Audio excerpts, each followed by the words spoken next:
Eu sou Gesiel Campos, sou da região do Nordeste Goiano. Minha mãe é Marcina Soares de Campos, natural de Flores de Goiás.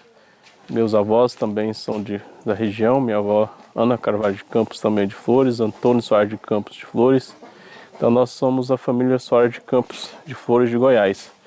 Eu tive o privilégio de nascer em Brasília só para ter a identidade de Brasília, capital federal. Mas minha vida toda foi no Cerrado, nesta região, onde meus avós fixaram residência, região dos Quilombos.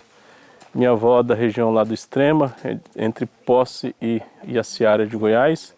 Eu tive minha infância morando às margens da BR-020, em Alvorada do Norte, e aqui era meu caminho para passar as férias, visitar os parentes e conviver harmonicamente com a família. Você viveu a sua infância em Brasília? Não, aqui, só fui lá nascer, lá e voltar, para ter identidade de Brasília. Só para isso? Só para ser chique da capital. E você estava em Flores com a sua família? Meus avós é daqui, meus avós, minha mãe, tudo aqui. Então você é um quilombola? Minha origem é quilombola, minha avó é quilombola. Perguntei se você era um quilombola. Minha avó é quilombola, eu tenho a origem quilombola, né? Eu não tenho título quilombola, mas sangue quilombola. E você estudou onde? Eu estudei em Alvorada do Norte, ensino fundamental, ensino médio, que é uma cidade bem próxima aqui de Flores. E por necessidade de estudar um pouco mais, fazer faculdade, eu mudei para Formosa. Mas sempre conectado com o Nordeste Goiano. E viver no Cerrado, em contato com as frutas, a rede de bacias hidrográficas, rios, Rio Paranã, Rio Alvorada, Rio Corrente, Rio Salobro, todos os rios que faz parte aqui desta região, faz parte da minha vida.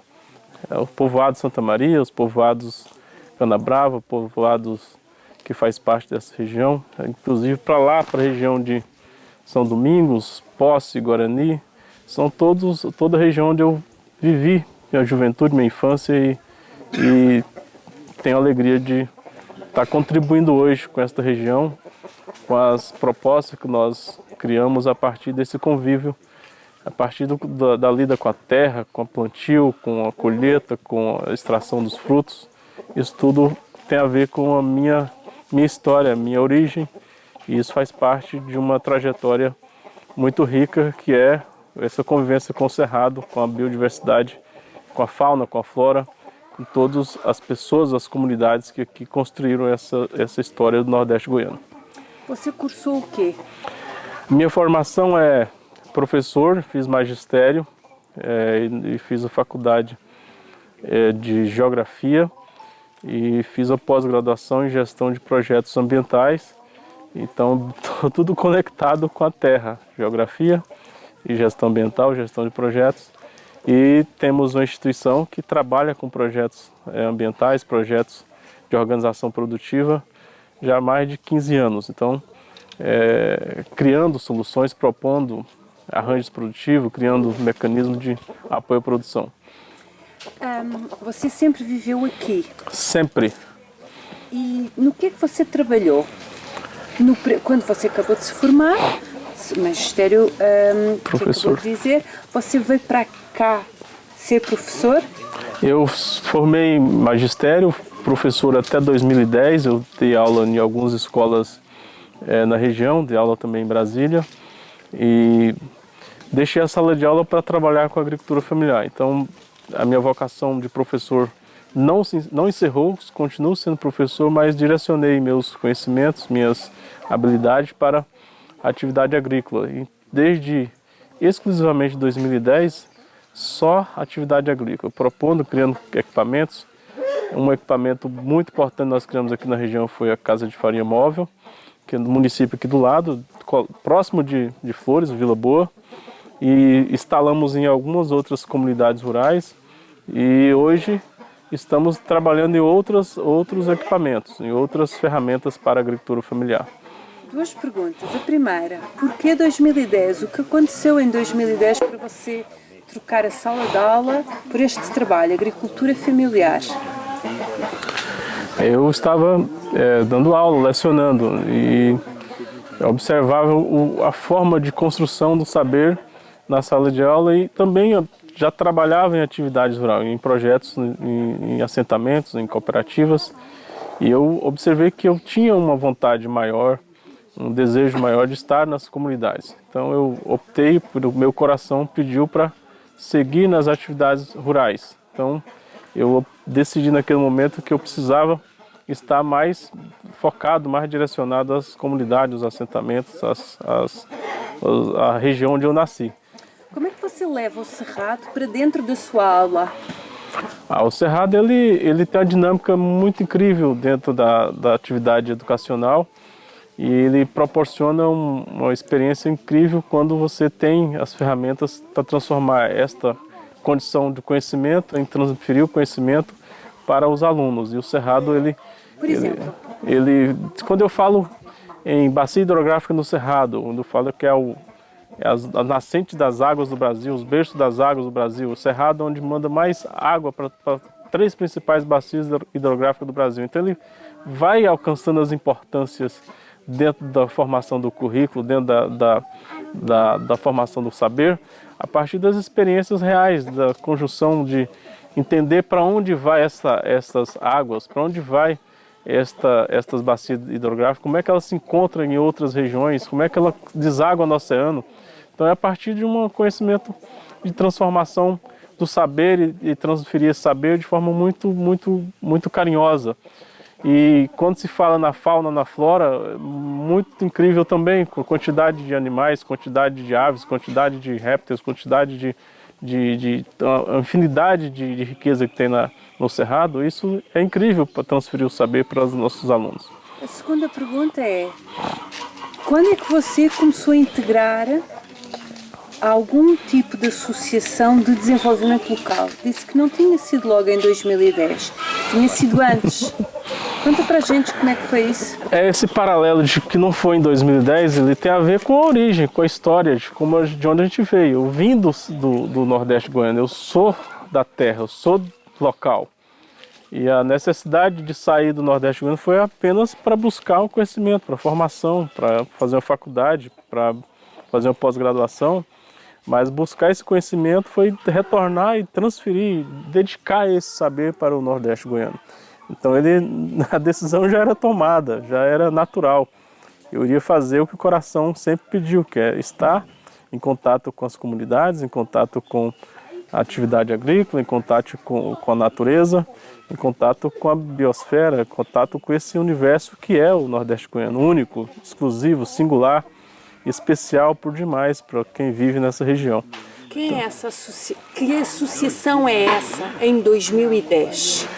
A decisão de tomar, a decisão de deixar a atividade pedagógica formal de sala de aula foi criar mecanismo, criar soluções para o homem do campo de forma metodológica, de apoio à produção, de sistematizar processo, criar equipamento, criar formas de produzir com mais qualidade, com boas práticas e proporcionar um olhar diferenciado para essas comunidades, porque a terra é o meio de produção, porém necessita de inúmeras ferramentas para produzir com qualidade, produzir alimentos, produzir a própria subsistência.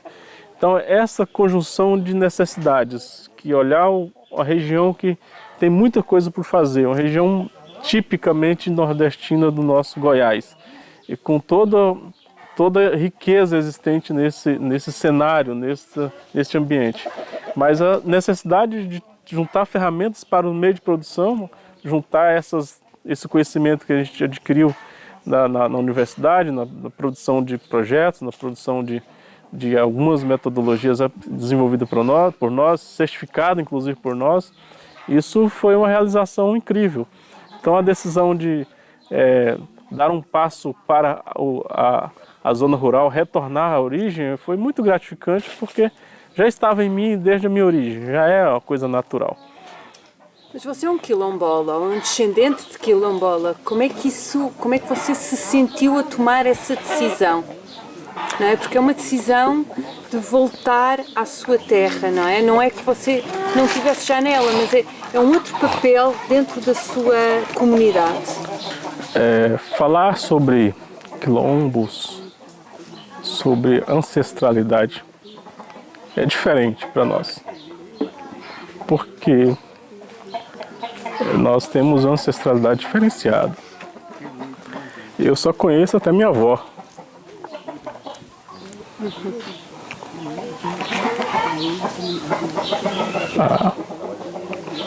A nossa...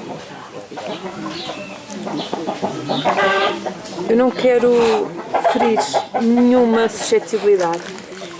Então, faço outra pergunta que tem a ver com a construção destes mecanismos. Você vem em 2010 e qual é a maior preocupação em criar o quê? Qual é que é o primeiro invento?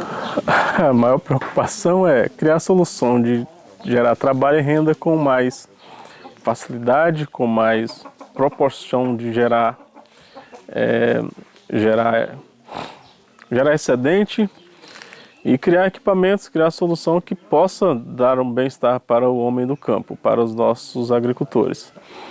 E tem tudo a ver com a nossa história, com a história da mecanização agrícola, que é muito recente. Mecanização agrícola, até com o fator industrial nosso brasileiro, até na década de 70 nós éramos um dos maiores parques industriais do mundo, maior do que a China hoje. A China passou o Brasil como parque industrial. E mecanização agrícola para a agricultura familiar, nós temos quase nada, só enxada moderna. Enquanto nós, do outro lado, temos a expansão da monocultura com tecnologias, com expansão de áreas produtivas ano após ano, e a nossa agricultura familiar ainda sofre com parâmetros de subsistência. Então, em 2010, qual é a primeira invenção, a primeira medida que você toma? A primeira foi trabalhar com as casas de farinha. Era um equipamento que a gente modernizou pensando em produzir farinha em escala e fazer ela com equipamento móvel, uma casa de farinha móvel. Você tem que explicar tudo para mim. Explico tudo. As casas de farinha são fixas, chave, tijolo, alvenaria. Criamos uma em 2006, não foi em 2010, 2006, desenhei o projeto de casa de farinha móvel. Que é justamente um equipamento, coloca todos os equipamentos para fazer farinha sobre um trailer e ele vai até as comunidades processar farinha, transformar mandioca em farinha. Isso dentro de um trailer. Ele sai de uma região para outra. E isso foi, inicialmente, tive resistência, porque como transformar uma casa de farinha fixa, de parede, alvenaria, em um empreendimento móvel? Muita resistência no início, mas hoje funciona de forma natural. Tem casa de farinha em Flores e outros municípios da região. Explica para mim o que é que essa casa de farinha tem. Qual é que é a parte dela toda? Casa de farinha. Uma moagem austro-húngara. É isso que a moagem naquele mesmo formato, a moagem, prensa. Exato. Isso tudo em fixo. Forno, isso. Tira tudo aquilo ali, coloca sobre um trailer. Ele faz todo o processo onde você imaginar, onde possa chegar o equipamento. Mas foi você que criou esse? Eu idealizei em 2006, 2005 e fizemos os primeiros desenhos e hoje a gente tem esses equipamentos espalhados por vários lugares do Brasil. Você tem o desenho disso? Tenho todo. Você vai me passar isso? Tenho todo esse processo, as máquinas, todas as peças, todo o processo, tenho. Você tem isso? Tenho. Okay. Você leva isso para o agricultor. O agricultor paga por alugar essa máquina ou como é que funciona? A nossa metodologia, o nosso instituto, o Instituto Socioeconômico de Desenvolvimento Social, ele pensa nas ações de fim, lá na ponta, lá onde está o agricultor. O agricultor não paga nada por isso. A gente cria essas soluções e busca se transformar em políticas públicas. Parceiros com emendas parlamentares, fundações, ONGs, instituições que queiram apoiar esses agricultores, patrocinando esses equipamentos. Então, onde nós implantamos nossas tecnologias, os agricultores não pagam por essa tecnologia. Nós transferimos isso transformando isso em política pública para que ele receba este equipamento e consiga produzir e fazer os seus alimentos com qualidade. Você ainda não me tinha falado desse instituto. Que instituto é esse? O Instituto Socioeconômico de Desenvolvimento Social, eu faço parte, eu sou coordenador de projetos desse instituto. A presidente é a Neuza Maria, é uma mulher e cuida do instituto com muito carinho. Nós temos lá algumas tecnologias que são executadas em comunidades rurais e ele tem mais de 17 anos de fundação. Trabalha com comunidades, associações em diversas partes, inclusive do Brasil. Já executou projetos inovadores em várias regiões do Brasil, Nordeste, Bahia, em outras regiões, Minas. E ele é uma instituição que dá o suporte para entrar os projetos, para fazer as coisas acontecer. Este equipamento foi pelo Instituto Socioeconômico que nós fizemos a proposta e foi aprovada e está nas comunidades. Então, qual é a diferença entre esse instituto que você acabou de contar para mim e a associação de que me falou lá atrás? O instituto ele dá o suporte a essas associações e cooperativas. Ele é uma instituição de apoio. Ele é uma ONG, da sociedade civil, que de alguma forma interage com as comunidades, conhece a realidade das comunidades, conhece as demandas dessas comunidades e junto com as comunidades cria soluções, faz todo o trabalho de mobilização, pensar junto, propor junto e até chegar ao momento da comunidade ser beneficiada com alguma solução, com alguma tecnologia. E a associação? Associações são as comunidades de base, também está na mesma metodologia de associações, comunidades, instituições do terceiro setor, e ONGs e etc. É a mesma característica jurídica. Nós atuamos como suporte e apoio a essas instituições, mas a nomenclatura, a estrutura é a mesma juridicamente. Nós temos a grata alegria de propor soluções para essas comunidades que faz parte do nosso mesmo laço de atuação, mesma região de atuação. Então, de alguma forma a associação está mais próxima da pessoa e o Instituto tem uma... Estrategicamente está dialogando com políticas públicas para chegar até essas associações, essas comunidades. Bom, então esse engenho que você tem aí atrás surge quando? Surge na trajetória, na caminhada do Cerrado. Quem é do Cerrado come baru, come os araticuns, fruto cerrado, nas épocas da safra, em todo momento. E os nossos agricultores extrativistas do baru, eles extraem o baru de forma artesanal, de forma dolorosa. Corta o baru, tenta extrair a polpa e não consegue, tenta aumentar a escala, não consegue. Então foi a partir desta olhar empírico, desse olhar, o que temos de riqueza no Cerrado, que a gente criou esse equipamento. Foi justamente para facilitar a extração do baru e aproveitar ele de forma total. Onde você se inspirou para criar esse mecanismo daí, esse engenho daí? Onde você se inspirou?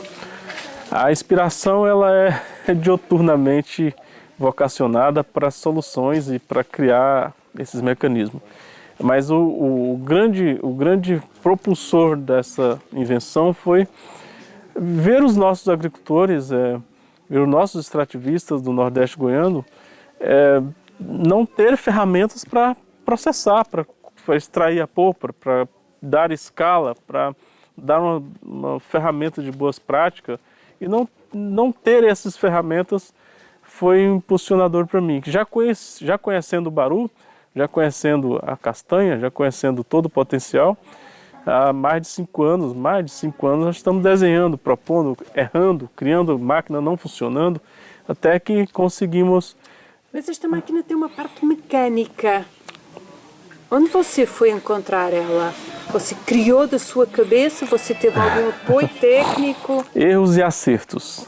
Foram com erros e com acertos. A parte mecânica é somente estudar como é que o fruto comporta, como é que ele é na sua existência, a sua forma de coletar, de como ele cai no chão. E isso transforma em observar mecanicamente o que nós precisamos fazer.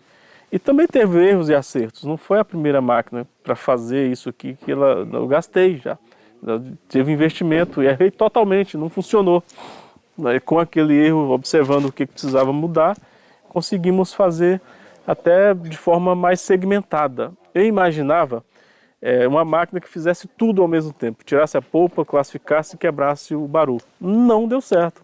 A máquina não funcionou. Eu poderia ter parado ali, frustrado, ter desistido, mas não desisti. Entendi que precisava primeiro tirar a polpa, o mesocarpo, depois classificar para, inclusive mecanicamente, as outras etapas funcionar de forma eficiente. Então foi a partir da observação de que o próprio fruto me deu esses elementos, essas informações. Então as dimensões, tamanho, parte elétrica, capacidade em CV, em potência do motor, tudo isso é a partir da observação do fruto. O fruto é duro, precisa de um motor mais potente. A rotação, a quantidade de voltas, toda a parte elétrica, o consumo de energia, tudo é a partir da observação sobre a característica do fruto. Por exemplo, o jatobá, conhece o jatobá, é um outro fruto cerrado que funciona muito bem nessa máquina. Não fiz pensando no jatobá, mas é excelente para o jatobá. E o jatobá está no bioma cerrado em vários estados brasileiros, inclusive precisamos de uma máquina para extrair a polpa do jatobá. Perfeitamente, baru, jatobá e outros frutos secos. Excelente. Quando você inventa essa máquina, esse engenho, é com a chancela do Instituto, é com o apoio do Exatamente. Por lá que entram os projetos. Ok.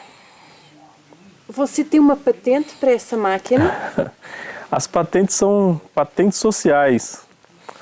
Uma patente social é inversa da patente comercial, patente de proteção de dados, etc. Lógico, a gente quer proteger a nossa criação, mas as nossas tecnologias foram todas patenteadas no formato de tecnologias sociais. Conta para mim o que é isso, eu não sei não. A tecnologia social é a metodologia onde a gente abre as informações para possível replicação. Quer dizer que se você tem condições de replicar essa tecnologia, pode replicar a tecnologia. As nossas invenções é para o bem da humanidade, é para o bem da sociedade, para o bem das comunidades. Não tem problema citar a fonte, desde que cite a fonte. A invenção, o saber, ele é para ser replicado, ser continuado. Então a patente de proteger dados, ela, de alguma forma alguém vai copiar. Então eu transformei a patente de tecnologia social, vai estar registrado a data que ela foi concebido o título de certificação social. E qual é a data? Essa aqui é recente, esse equipamento é recente. Então nós trabalhamos nela há 5 anos, vamos trabalhar mais, mas ela já está há 2 anos já como tecnologia social. É só buscar os registros, buscar toda a parte burocrática, mas já é uma tecnologia social, uma vez que ela está em contato com a comunidade, ela está no PA Cavalcante, ela pode estar lá no Egídio Brunet, pode estar no Canaã, e as pessoas têm acesso a esse equipamento de forma planejada, organizada, então não tem uma restrição de uso do equipamento e de melhorar, de adaptar, de propor. Até agora você tem ideia de quantas pessoas já compraram esta máquina?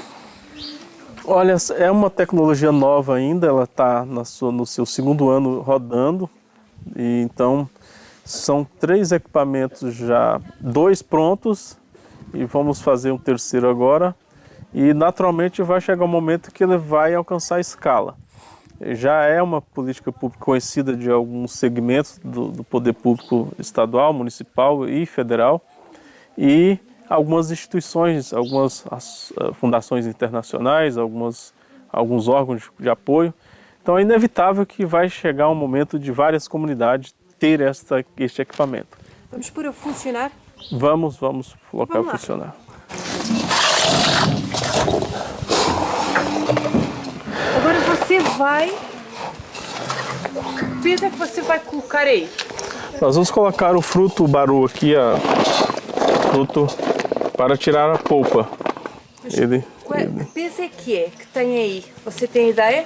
Aqui ele consegue pegar, média, 30 kg de frutos. De cada vez? De cada vez. Então, se é 50% de polpa, ele vai tirar 15 kg de polpa.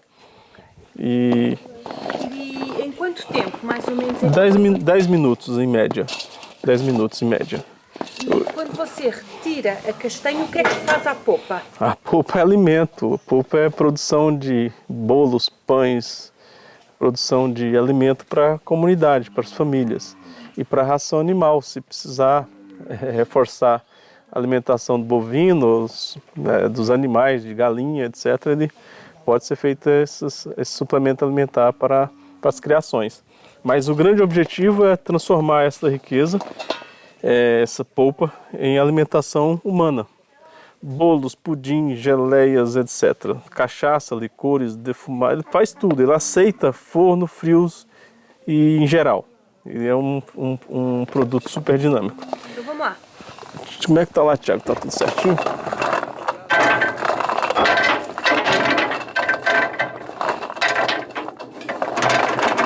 Não sei como é que tá a energia aqui.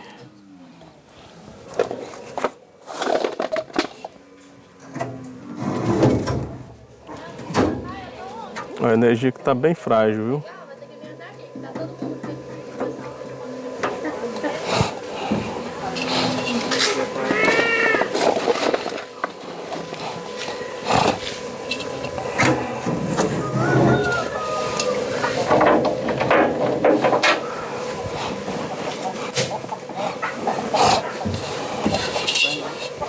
A energia tá bem frágil aqui hoje, não vai não.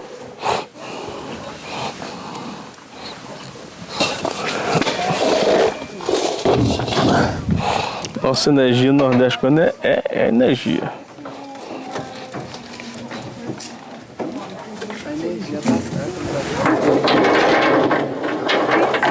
De energia elétrica você precisa? O motor é 2CV, ele é monofásico, mas a energia na zona é monofásica, zona rural monofásica, entendeu? Inclusive funciona tanto na zona rural quanto na cidade, que eu tenho um inversor elétrico para converter de acordo com a corrente, de acordo com a necessidade. Mas aqui a energia tá frágil. É Nordeste baiano, né?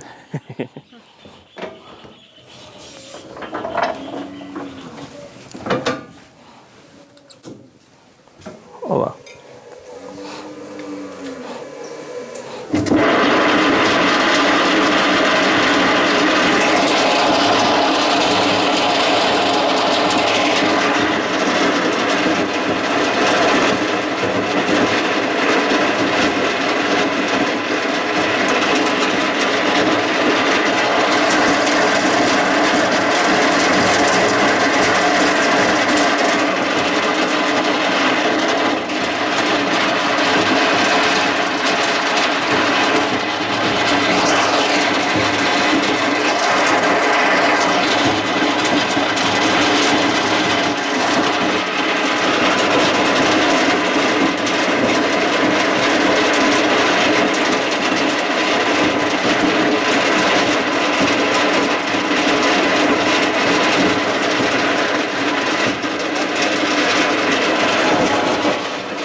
Funcionou um pouquinho.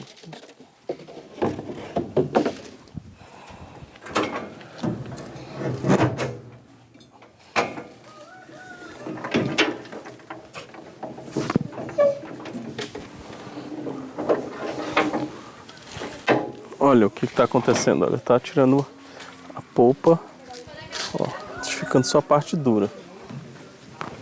Quantas revoluções por minuto dá? Rotações? 60 em média, 60 rotações. Passa mais, não funciona pior, certo? Olha, tirando a polpa, ó. Sim. Vai ficar só a parte dura. Sim. E essa polpa, olha lá o pozinho. Só para você entender o que está acendendo. Sim, a mudança, sim. Vou ligar mais um pouquinho para ver se tira mais.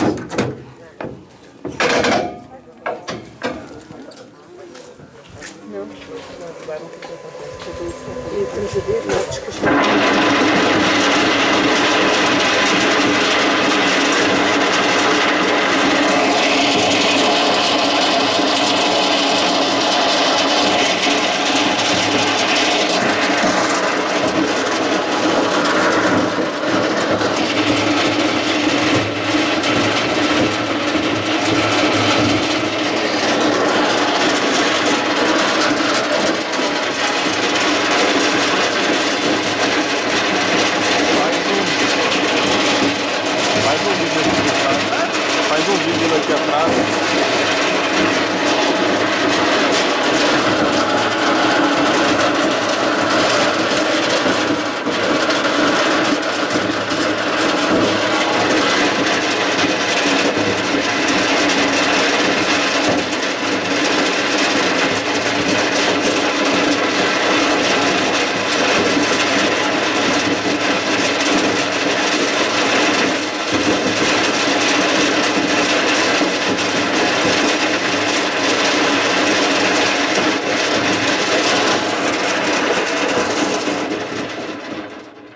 Eu coloquei pouco e está quebrando o fruto. E está quebrando porquê? Porque tem pouco e não tem a energia, não consegue girar a quantidade, tem que estar cheio, né? Sim. E a energia está fraca e está quebrando já o fruto. Está quebrando um pouquinho.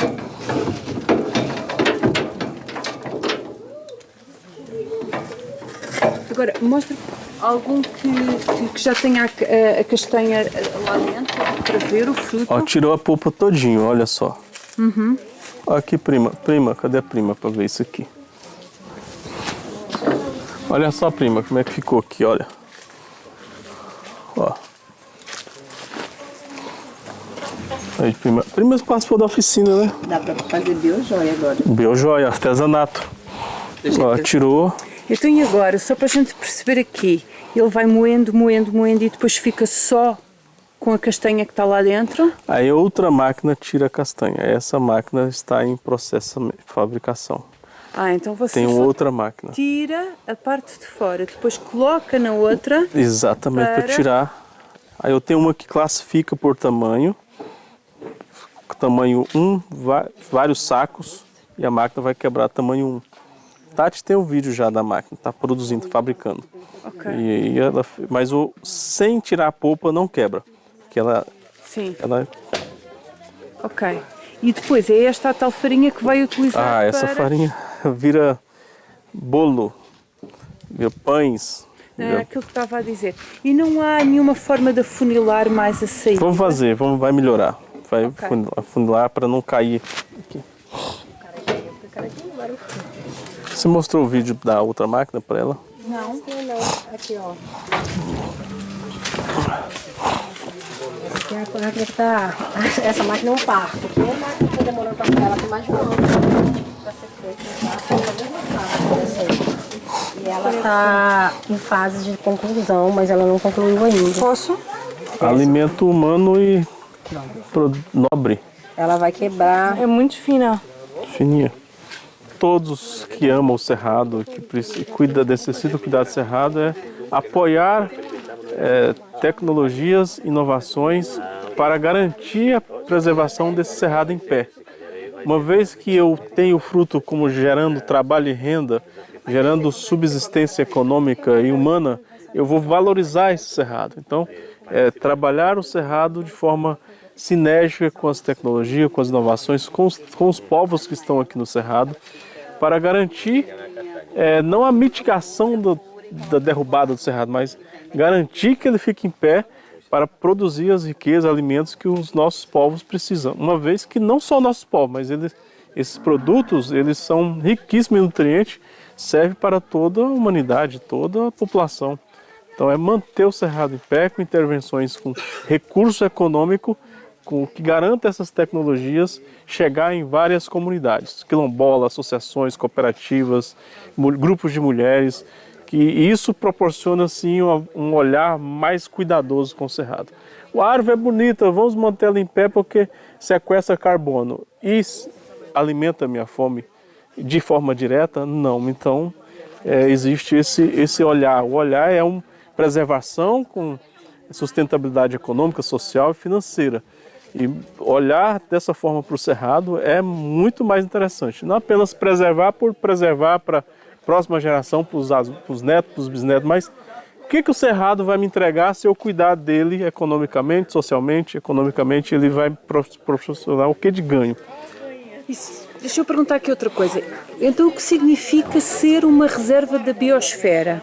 Ou seja, o que é que traz para o cerrado o selo da Unesco Reserva da Biosfera? É uma consciência maior sobre o que significa o cerrado para o universo. É uma reserva da biosfera, uma das poucas do mundo com esse bioma incrível, com esse potencial de geração de água, de geração de vários tipos de espécies endêmicas de fauna e flora e de frutos específicos do nosso cerrado. É algo incrível, é algo maravilhoso para nós que estamos inseridos nesta reserva, mas para todo o Brasil e para o mundo, porque se tem situações específicas aqui nesta reserva da biosfera. Desde as grandes cachoeiras na Chapada, desde toda essa forma de viver a nossa fauna, flora, as cavernas, os rios, as comunidades, o habitat nosso aqui é bem endêmico. Então é preservar de forma consciente. A reserva da biosfera tem um papel fundamental no nosso ecossistema, nosso clima, nossa forma de viver, nossa forma de interagir com o estado de Goiás, com o Brasil e com o mundo. Então é de suma importância a reserva da biosfera do Cerrado, do Nordeste Goiano, para o Brasil, para o mundo e para nós que estamos aqui nesse contexto. E qual é a sua ideia sobre o trabalho destas políticas públicas? Elas são mais importantes do que o trabalho com as comunidades, tão importantes ou menos importantes? Todos os trabalhos, seja política pública, seja do trabalho com as comunidades, têm o seu peso de importância. O importante é que elas dialoguem, se possam de fato trazer os resultados para as comunidades. E esta sinergia entre o poder público, as políticas públicas, as comunidades locais, elas precisam estar dentro de uma transparência de ação muito cristalina, para que as comunidades, os poderes públicos, as instituições que fazem esse diálogo possam colher os resultados, os impactos positivos, ter a conservação do cerrado de forma sustentável, que é o nosso principal objetivo. Criar soluções não é apenas para vender equipamentos, não, é para criar, antes de mais nada, um mecanismo de produção sustentável nas comunidades. Nem é criar equipamento, é criar condições de fazer o cerrado se tornar sustentável, gerar resultados com a extração de todo o potencial do fruto, que pode ser extraído de forma sustentável para gerar alimento, gerar excedente, gerar sustentabilidade, gerar dividendos econômicos para as comunidades.